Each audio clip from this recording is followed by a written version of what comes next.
Derrière les discours officiels et les caméras, des conversations secrètes façonnent l'avenir de toute une région. Aujourd'hui, un voile se lève sur les coulisses de la géopolitique africaine. Dans cet entretien exclusif, le général Assimi Goïta brise le silence. Un coup de téléphone confidentiel, des menaces d'intervention militaire rejetées d'un revers de main et une alliance qui redéfinit la souveraineté du Sahel. Ce que vous allez entendre n'est pas seulement une déclaration politique, c'est le récit d'un point de rupture historique. Restez bien attentifs, car ces 7 minutes de révélation vont changer votre vision du pouvoir au Sahel. Quel était votre objectif en acceptant de diriger l'AES pour cette première année? Donc avant de répondre à cette question, je voudrais d'abord revenir sur les motivations de la création de la Confédération.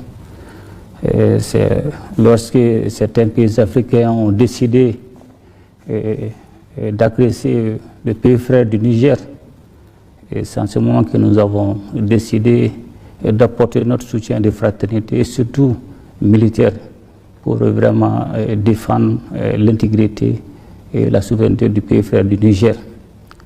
Et il faut le reconnaître que cette menace d'agression était réelle parce que l'un des présidents même de ces pays africains qui avait décidé d'agresser le Niger m'avait appelé pour nous dissuader de ne pas s'interférer dans cette situation. Et en son temps, il m'a demandé si toutefois on était au sérieux. Et je lui ai répondu si nous ne sommes pas au sérieux et tenter d'agresser le Niger, et vous allez voir la suite. Donc, après une heure de discussion, le président en question avait vraiment été sûr et il disait qu'il était le seul rempart pour pouvoir voir une éventuelle négociation.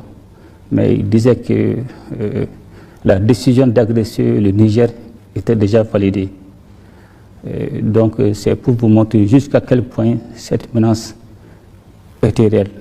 Ensuite, il a essayé de m'expliquer que la situation du Niger était différente de la situation du Mali et du Burkina.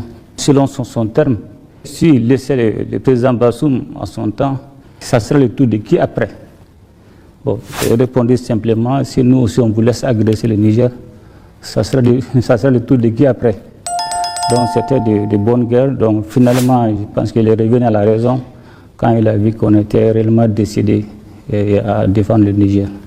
Donc c'est pour vous dire que cette menace était réelle et pour vraiment formaliser notre union, donner un caractère juridique légitime à notre union pour défendre le Niger, nous avons décidé et signé à l'unanimité et de façon simultanée la charte de Liptako-Gourma pour instituer l'Alliance des États du Sahel. Et dans cette charte de Liptako-Gourma, à son article stipule la mise en place d'une défense collective et d'assistance mutuelle entre les États membres. Aussi, dans son article 4, vise à combattre les groupes armés terroristes sous toutes ses formes, la criminalité transfrontalière et surtout le banditisme. Donc, dans son article 6, ce qui est le plus important, qui dit l'atteinte à la souveraineté et à l'intégrité territoriale d'un État membre de l'Alliance sera considérée comme une agression et obligera une assistance collective et mutuelle des autres membres de l'Alliance. Donc, je pense qu'aujourd'hui, c'est une réalité et je pense que c'est ça qui est la garantie de cette confédération. Alors, vous l'avez dit, c'est parti d'un pacte de défense nationale. Mais aujourd'hui, l'AES, c'est 3D, diplomatie, défense et développement. Aujourd'hui, vous êtes allé sur cette base. Nous allons commencer par le volet défense, qui n'est pas de moindre au sein de la Confédération. Dites-nous, quelles sont les avancées notoires que nous pouvons noter aujourd'hui par rapport à cette question de défense? Qu'est-ce qui a été fait dans le cadre de l'harmonisation, de la coordination des actions militaires? Donc, quand vous regardez de près la charte de Liptako-Gourma ne contenait qu'un seul pilier, le pilier défense et sécurité.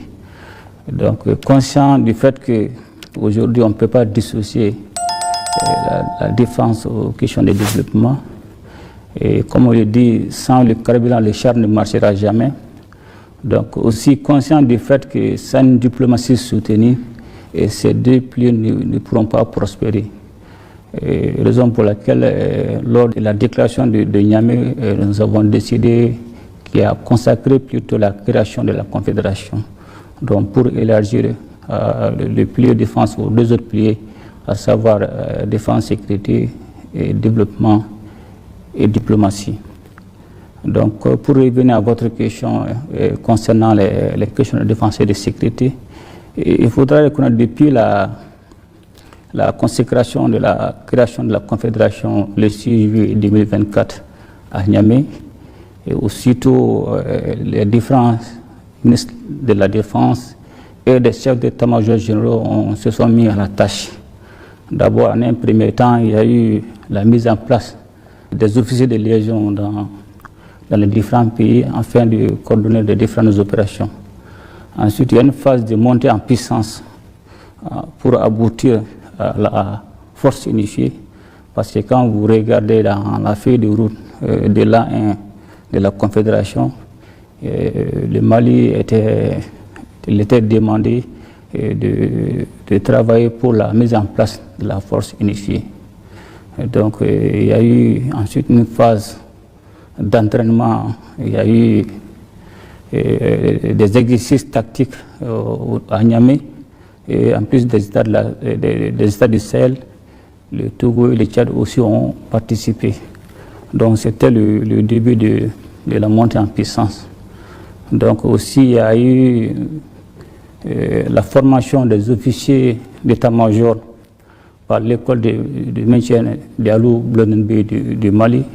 Donc toutes ces actions ont permis de faire la montée en puissance de la force unifiée. Donc on vous était rendu compte, on a mis l'étendard de la force unifiée. Bon, de façon pragmatique, de façon visible, il y a eu des avancées majeures en termes de sécurité, bien vrai que des défis persistent toujours. En tenant compte même ou en regardant les principes même de la guerre, le premier principe qui est la liberté d'action. Aujourd'hui, nos pays disposent de cette liberté d'action, de mouvement. Aujourd'hui, on est libre d'aller où nous voulons, de faire ce que nous voulons. Donc ça, ce n'était pas du tout possible dans les années passées. Donc quand vous regardez aussi, depuis 2023, il y a eu plusieurs opérations conjointes contre ces groupes armés terroristes, dont les plus récents sont IRECO 1 et IRECO 2. Donc ces opérations nous ont permis effectivement de neutraliser plusieurs groupes terroristes, et surtout des leaders, et ce qui n'a pas été possible à travers certains pays étrangers ou certains pays de puissance qui avaient même mis la tête de ces chefs terroristes Comme une balle tirée qui ne peut plus revenir en arrière, l'Alliance des États du Sahel a franchi le point de non-retour. Les révélations du général Assimi Goïta montrent une détermination sans faille face aux pressions extérieures. Sécurité, économie, souveraineté. Une nouvelle ère s'écrit sous nos yeux. Cette trajectoire irréversible marquera l'histoire du continent. Et vous, quel est votre avis sur cette stratégie d'autonomie? Partagez vos impressions en commentaire, abonnez-vous pour ne rien manquer des décryptages géopolitiques à venir et activez la cloche. La révolution du Sahel ne fait que commencer.